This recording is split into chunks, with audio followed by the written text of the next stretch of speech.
money. We got no money. But we do have a whole bunch of common sense. We got that. We do have that. Right, and that's worth more than gold today. Cause right now common sense ain't all that common. You know, everybody don't have common sense. I'm not gonna say they don't have it, but they don't use it. Right. And that is it. You got so much. I mean, so much going for you, but it just stay dramatic. You never know what you can do with all that you got up. And God gave it to you, use it. That's what I say. And I keep going back to when I heard the people saying Black Lives Matter. Every life, not just Black lives, but every life matters. And so when you say that, and you thinking Black Lives Matter, what about your friend that you going to school with? They not the same color as you too, and you out there holding that sign. And that's fine if that's what you want to do, because your other friends are doing it too. But in your mind, you probably say, you know, her life matters and she's my white friend. But our life matters too. You know, that's just, I don't know. Well, I think back to when that whole thing sparked off, like I say, when it first came about or whatever, they had good intentions. It wasn't until the money came into play or whatever, when they started getting all this money, donations, and now everybody feel like, oh, I need this, oh, I suppose I should have this, I should have that. And then they lost their way, because they just start simply thinking about the money.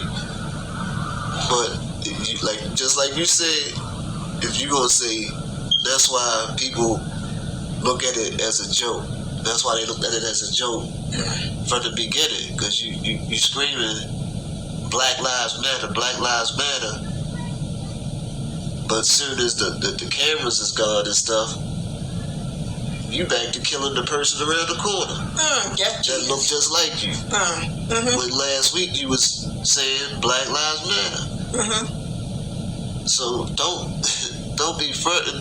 You gotta, if you gonna say that, if you feel that way, you gotta actually stand on it. That's why it's so easy for people of the nationalities or ethnic groups or whatever to do the things to us that they do. They feel emboldened to do it because they feel like y'all do it. That's pretty much we doing it to each other, but our lives don't matter, right? No, but you wasn't screaming that his life mattered when, you know what I mean, when you were shooting at him last week. You know what I mean? Right. And now we have got to the point where in certain places it's legal to walk the street with guns in your pocket. You know, they even legalize marijuana, but they say you have to smoke it inside your house. Come on, man, you got small kids like myself, like daycare in my house. I have my doors and stuff shut.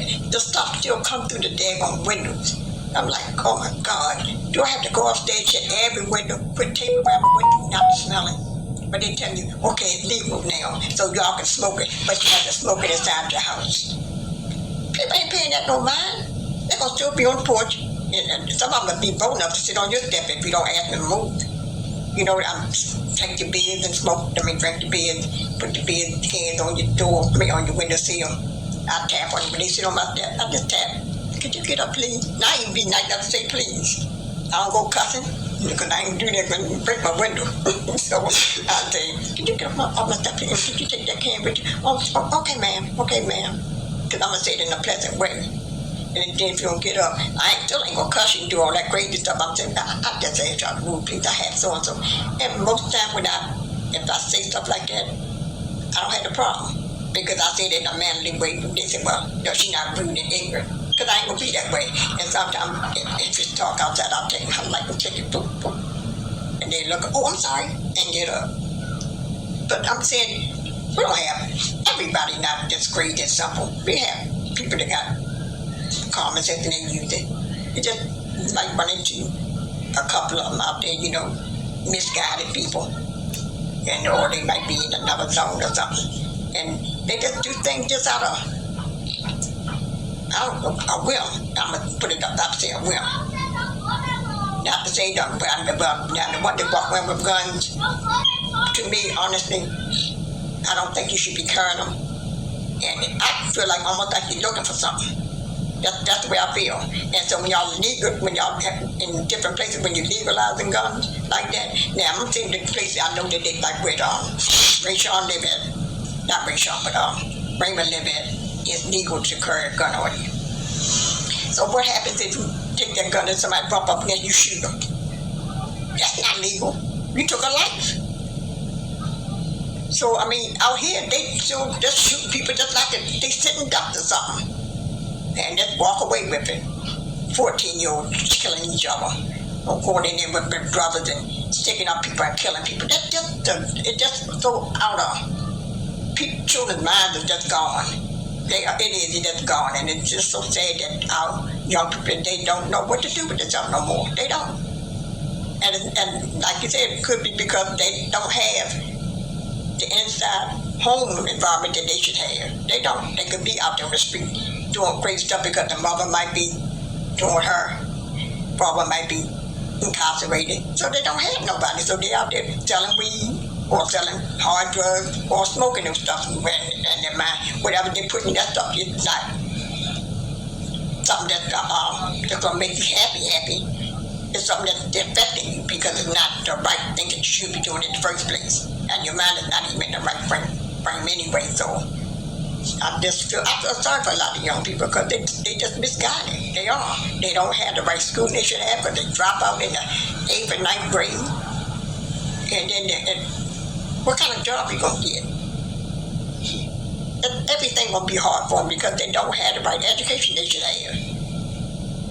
And I ain't gonna say I can't blame all of it on them because sometimes it's how your home environment is. And if your home ain't right, then you're gonna be out there doing whatever, like you said, to survive.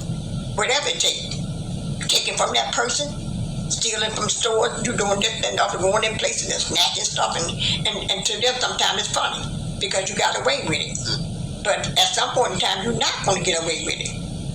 Go in one of the stores or something, and one of them people got fed up with you coming in stealing stuff out the store and shoot you. Run out the door and they shoot you in the back. And your life's gone. And then you have parents like myself that is grieving, hurting, and pain.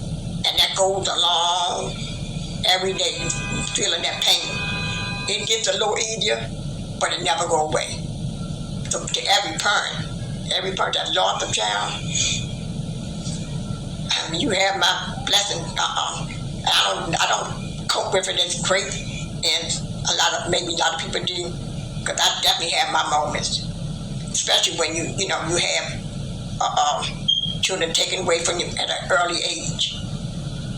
And I can't even imagine a mother having a child taken away from them 12 years old, 8 years old, and stuff like that. You sit in a car and a father mad with the girlfriend because of whatever X, Y, and Z, and he shoots your child. That is so crazy. That's something that you made. You and that mother made together, and you can take that child's life, or you can beat a child to death. That is just not natural. The mind is not right. And so there's so much stuff going on right now. Our children just are lost. That's the truth. Not all of them, but a nice percentage of them are lost. We need to get our children back and our lives back together. That's what we need to do. And stop with all the crazy stuff about it ain't black lives, y'all. It's every life that matters, not just black lives. I'm black. But my neighbor is Mexican or Puerto Rican. I'm not sure which one it is, but her life matters. She shouldn't have her life taken away from because of the color of her skin or the type of who she is, the nationality she is. We shouldn't either. So y'all need to get that Black Lives Matter and just say all lives. Step away from that because we're killing each other too. Think about it. That's really something to really think about. Ponder on that.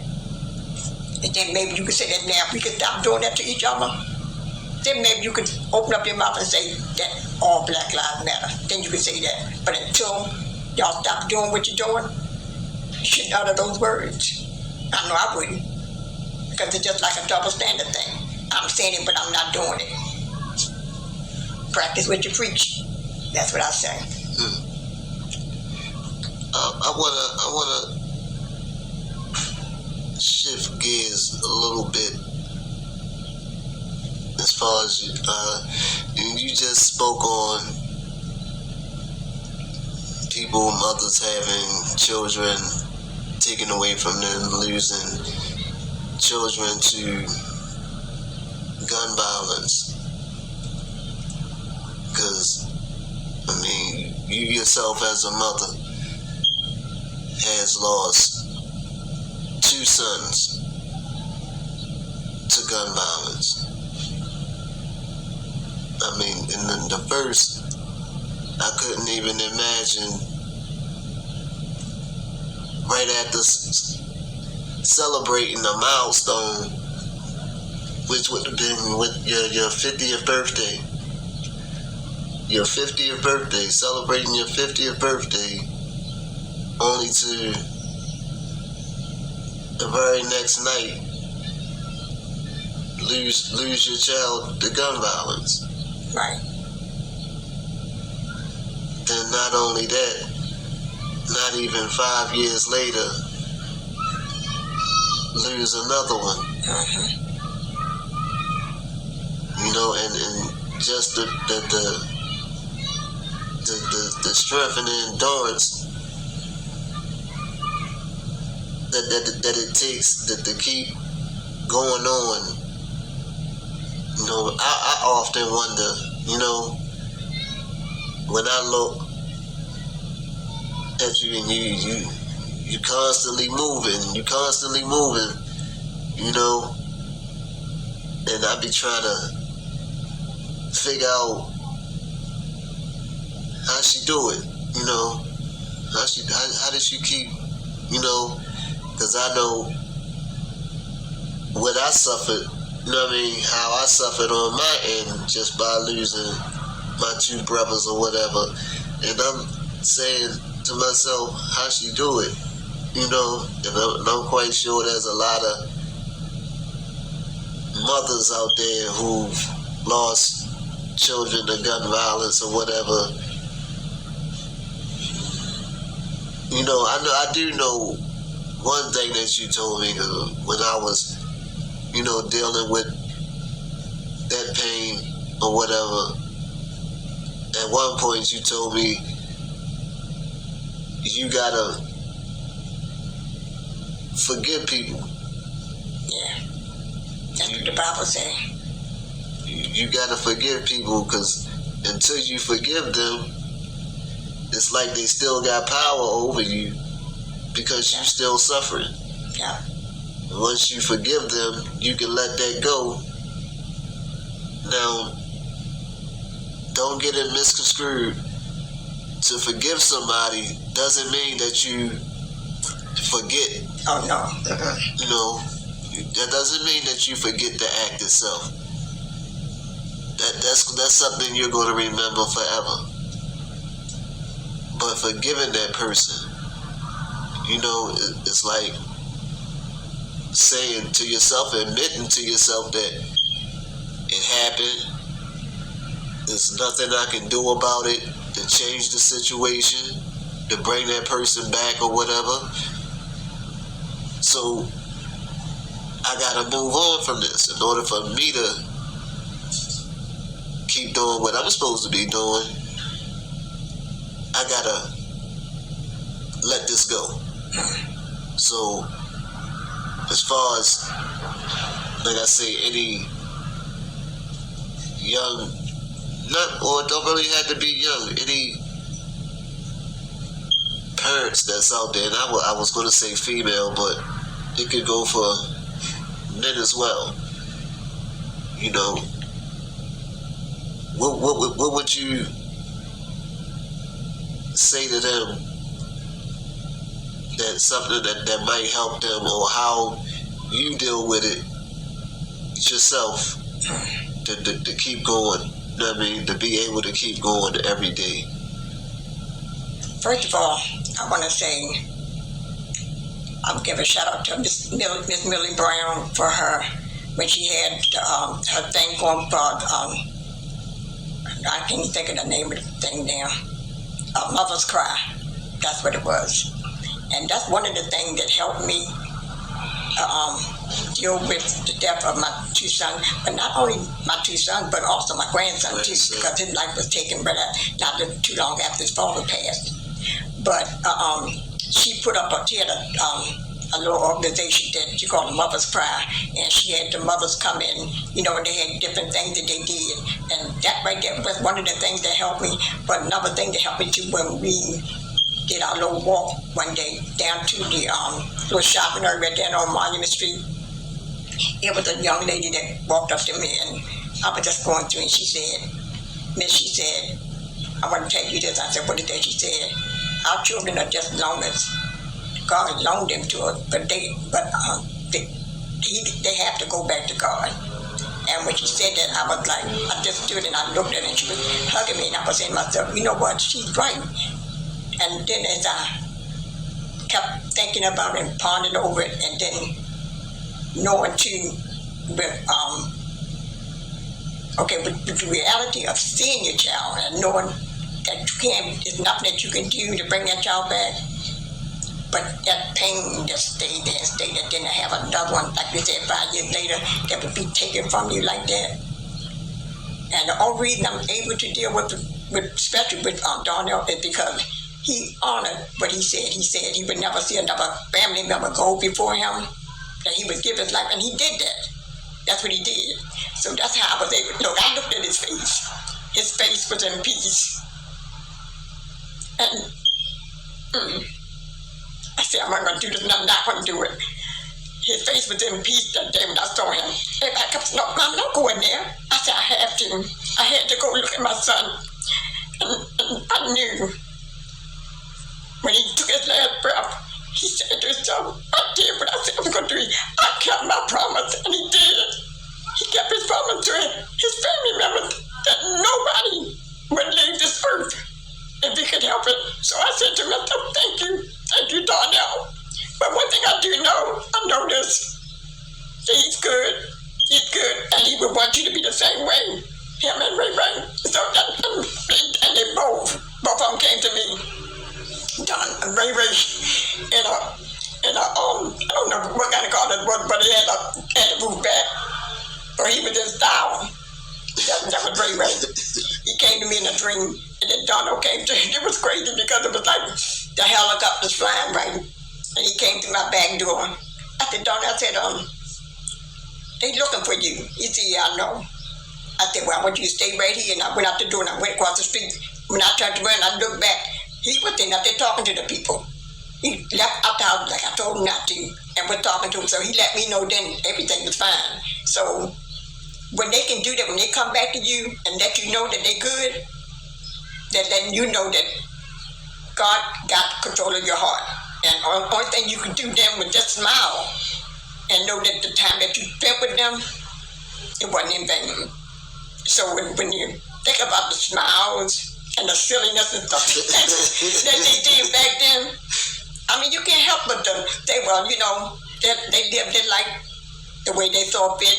But one thing I do know about Donald was he loved everybody. There's nothing nobody could say bad about him. That's the way he was. Raven was silly. So he was one of the type of people keep you laughing. And that's the way, and you look at Raven.